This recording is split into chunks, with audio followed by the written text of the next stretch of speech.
Kamusta na mga kameds? May re-repair nga pala ako isang unit ngayon, Vivo. So matagal na tong video na to, ngayon ko lang siya na-upload. Kaya nakalimutan ko na rin exact model na itong Vivo na to. So i-upload ko na lang yung video para at least makita nyo rin kung anong ginawa ko. So ang issue nga pala na itong cellphone na to, bigla na lang siyang namamatay, tapos bubukas patay sindi siya. So hindi na siya magamit ng maayos na may-ari.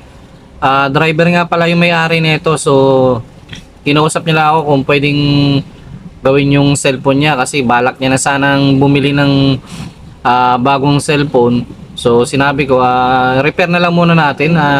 Pag mga ganyang issue kasi nagpapatay sindi tapos nagagamit niya lang kapag naka-charge. So sa fusible resistor ang sira na itong unit na to sa may battery. Kaya yun ang i-repair natin.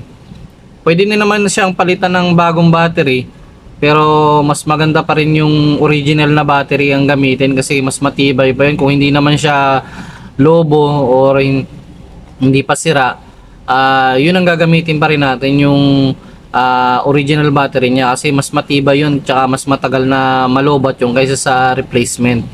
So napansin ko naman na okay pa naman yung battery niya, matigas pa naman, tsaka maganda pa, wala pa siyang lobo or umbok. Kaya ang gagawin ko dito ay i-repair ko siya.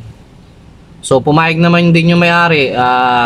Kinausap ko muna siya kung okay sa kanya yung gagawin na i-repair yung battery, kasi may dalawa naman siyang option. Papalitan ng bagong battery or i-repair natin yung original battery niya. So pinaliwanag ko kung ano nang gagawin. So umokay naman siya at mas gusto niya yung original na battery pa rin. So i-repair ko yung battery niya. So kapag ganitong issue kasi nagpapatay sindi, common issue na to sa mga Android, lalo sa mga Vivo, Oppo, mga Infinix. Pero yung ibang Android na mga tulad ng Samsung, wala naman kasing fusible resistor doon sa may battery niya. Sa iPhone wala rin ganon. Kaya sa mga ibang Android din, itong pinaka issue talaga na sa may fusible resistor niya. So yun ang ni-repair ko dito. Ginamper ko lang siya. So tinanggal ko siya, tapos nilagyan ko ng lead, pinagdikit ko yung magkabilang dulo. So safe naman yung ganitong ginagawa sa battery ng cellphone. So marami na rin ako na-repair na cellphone na ganito naging issue. So okay naman. Tsaka yung cellphone din ng anak ko, ganun din naman, nangyari din na nagpapatay sindi. Yun din ang ni-repair ko. Taon na rin, okay pa rin, ginagamit pa rin ng anak ko.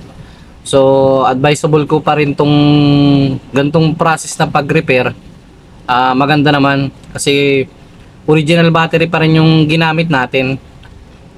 So yun, na-repair ko na nga pala, natanggal ko na yung fusible resistor, tsaka na-jumper ko na. So ibabalik na natin lahat ng mga tinanggal natin. So yun, nilagyan ko na ng T7000 yung gilid ng frame. So kasi ito, binabaklas kasi yung back cover niya.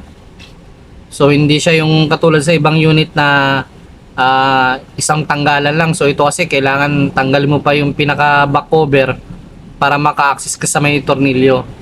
So okay na yung unit, naibalik na natin, magamit na ng may-ari.